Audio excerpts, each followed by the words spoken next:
유저, 무죄, 무전, 유죄라는 말이 한때 우리 사회를 흔드는 적이 있습니다. 1988년에 서울올림픽이 끝난 다음에 영등포 교도소 재소자들이 다른 교도소로 옮기다가 탈주를 했습니다. 그 중에 12명이 서울로 잠입을 했어요. 그 지강은이라는 사람을 포함한 5명이 이 주택가로 들어가 가지고 인질극을 벌였습니다. 자, 지강은 일당이 인질극을 벌이게 된 데는 이 지강은이는 556만원의 단순 절도를 했는데 징역 7년, 보호감호 10년에서 17년을 받게 되고요. 그 당시 전두환 전 대통령의 동생 정경환이 부정부패로 73억을 횡령하고 징역 7년에 벌금 22억, 추징금 9억을 받게 된 데에서 불만을 품고 탈출했다는 겁니다. 그래서 지강은이가 이 고시라는 어떤 분의 집에서 인질극을 벌이는 게 생중계가 됐고요. 근데 지강은 일당은 그 중에 제일 젊은 친구 하나는 밖으로 내보내고 지강은이는 결국은 이 인질극을 벌이다가 그 일당은 자살을 선택을 했습니다. 자, 총알도 없는 빈 총을 가지고 인질극을 벌인 것이 나중에 알려졌는데요. 그 집에 이제 피해자 딸에게 마지막까지 이제 옆에 있어줘서 고맙다 하고 이 민간인에겐 피해를 안 주고 깨끗이 죽었습니다. 그래서 이 사람들의 이야기가 영화 홀리데이라는 걸로 만들어지고 해서 당시 국민들한테 범죄자지만은 정말 우리 사회의 구린 부분을 드러냈다 해서 감흥을 일으켰습니다. 자, 돈과 권력이 있으면 법 앞에 특혜를 받고 돈과 권력이 없으면 중형을 받는다. 그래서 법치국가이고 법 앞에 평등은 참 무의미한 이야기다. 이렇게 당시에 느꼈죠. 이때로부터 지금 28년, 한 30년이 지났는데요. 얼마 전에 또 국민들이 그걸 실감한 사건이 있었습니다. 윤길자라고요. 영남 제분의 사모님이었죠. 이분이 2002년에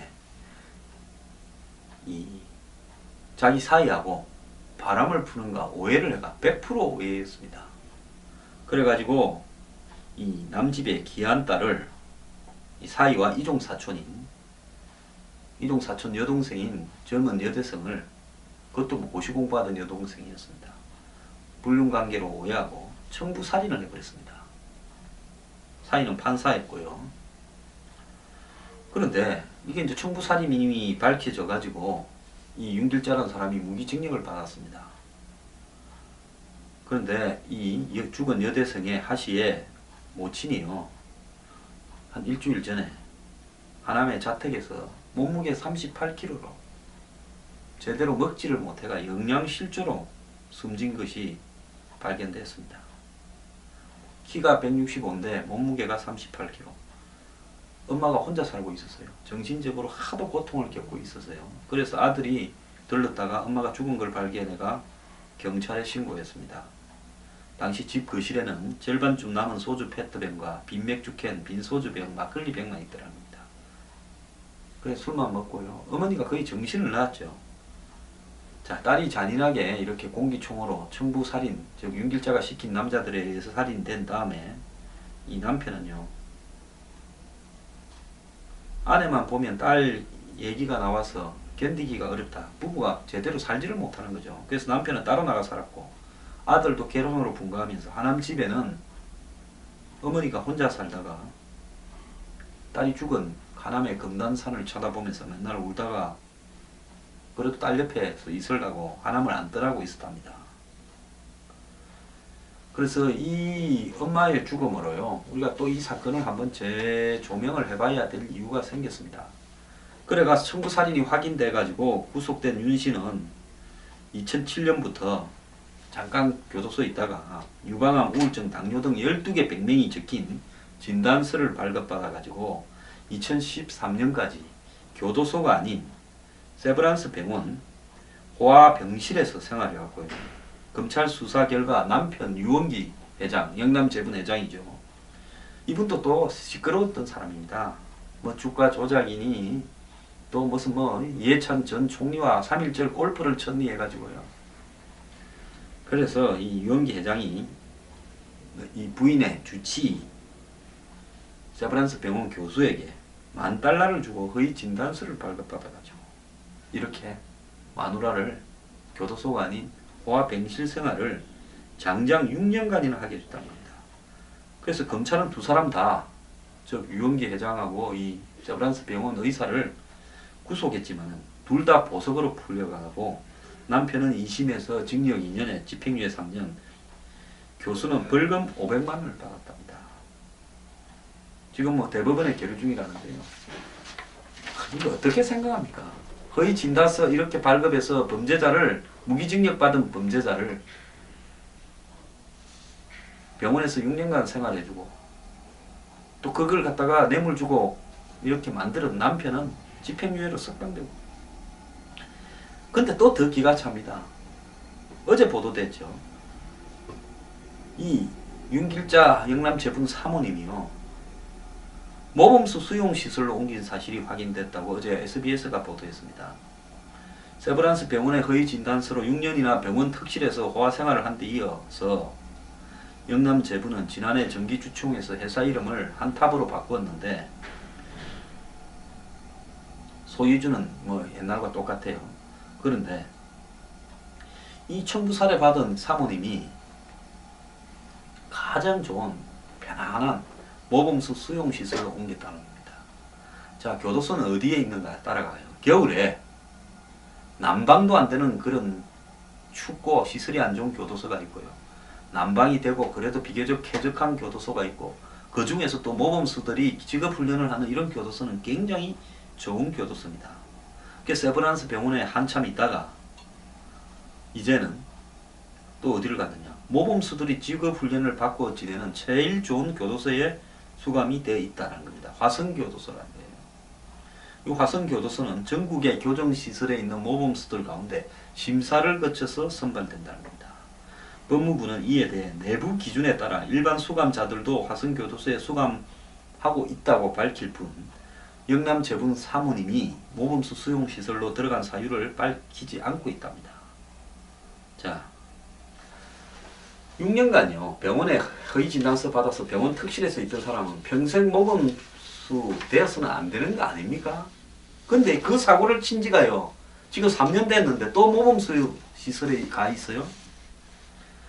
자, 영남재분의 이 유영기 회장은 3.1절 골프를 갖다가 이해찬 전 총리하고 쳐가지고 시끄러웠습니다. 2002년 노무현 후보에게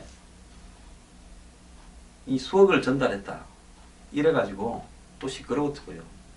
한마디로 이 영남재분은 부산에서 당시에 몇 개 기업인들과 더불어서 노무현 대통령의 부산 인맥에 해당되는 걸로 잘 나갔죠. 그 정권 당시에요. 그래서 총리가 3.1절 날 골프를 치다가 어디에서 2006년에요 유영기 회장과 영남재분 회장이 3월 1일 날 당시에 교육부 전 차관까지 데리고 골프를 치다가 문제가 되었습니다.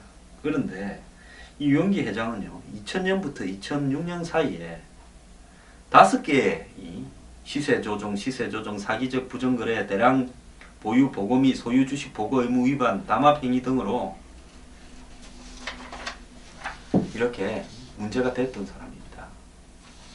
자, 이런 인간과 골프를 친 분은요 이번에 보니까 뭐 공천에서도 무상하신 것 같아요. 참, 여러분 이걸 듣고요 신노가 주장하는 우리 사회의 특권을 폐지하고 없는 사람들을 위한 세상을 만들겠다 말이 맞다고 생각이 드십니까? 이걸 듣고요 한마디로 새로운 정치, 뭐 인권이, 국민의 인권이 존중되는 정치가 맞다고 생각하십니까? 재벌가 사모님의 인권이 존중되는 정치를 했던 사람이고 재벌 회장님의 부킹 권한이 보장되는 인권을 존중한 겁니까? 총리와의 부킹이요? 이해찬 총리는 이 3.1절 골프로 그 당시에 옷을 벗었습니다. 그러니까요 이 정권 저 정권 할 것 없이 온갖 국민 앞에 그럴싸한 핑계를 다 대지만 80년대에요 정치 드라마에 민나 도로보데스란 말이 유행했습니다. 이 민나 도로보데스가 뭡니까? 모두가 도둑놈이라는 말입니다.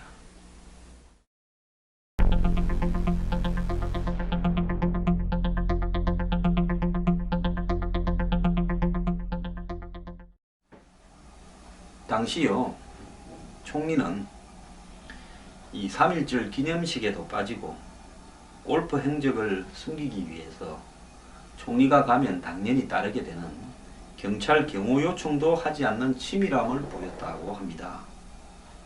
자, 이때가요 어떤 때였는가 하면 3.1절이 철도 파업이 당시에 벌어졌어요. 국민 불평과 산업계에 미치는 국가적인 물류수송 대란이 일어나는 비상 상황이었다는 겁니다.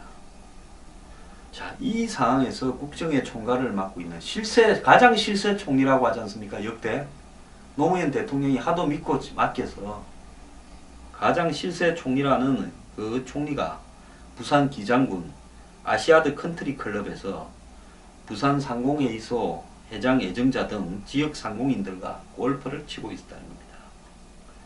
자, 이날 아예 아침 일찍 기념식에는 참가 아예 안 하고 비행기 타고 부산에 내려갔다는 겁니다. 이분은요 골프 애호가로 그 이전에도 군부대 오발 사고 희생자를 조문하러 가기 직전에 골프 모임을 가져서 유족과 국민을 분노하게 했다고 야당이 비판했고, 또 2005년에는 강원도 동해에 산불이 대형으로 나가 난리가 났는데 이 천년 고찰이 타던 날 골프를 쳐서 또 논란이 일었었던 분입니다. 그래서 다시는 그런 일이 없도록 하겠다고 대국민 사과를 했는데, 또 그 후에 남부 지역에 비가 많이 와가 비상 상황에서 또 제주도에서 골프를 쳤답니다. 정말 이 골프를 사랑하시는 분인데요. 이분이 노무현 정권 당시 대형 법조 브로커 윤상림이라는 사람이 있었습니다. 뭐 여자 경찰하고 어울렸고 뭐 이렇게 저렇게 돼가지고 뭐 이 뒤에서 유력 인사들을 주물러서 흔들었다는 대단한 사람입니다. 근데 이 사람과 윤상림과 골프 회동을 했다라는 부분을 가지고 야당 의원들이 국회에서 국정 질의를 했는데 고성으로 대응했는데 다음날 3.1절 날 또 골프를 친 겁니다. 그러니까요 이런 분과 이런 이 영남재분 회장님 이 행적을 한번 보십시오.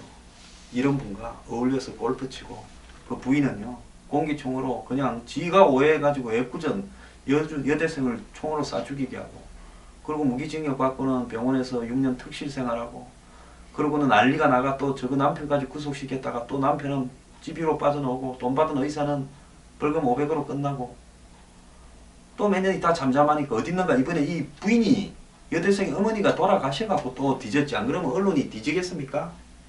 그러니까 이 여자가 또 어딘가 찾아보니까 모범수 수용소에 있는데 법무부는 해명도 안 하고 있습니다. 그럴 수도 있다고 이야기합니다. 박근혜 정부에서 이랬어야 되겠습니까? 뭐 민나이 로버데스라는 말이 있습니다.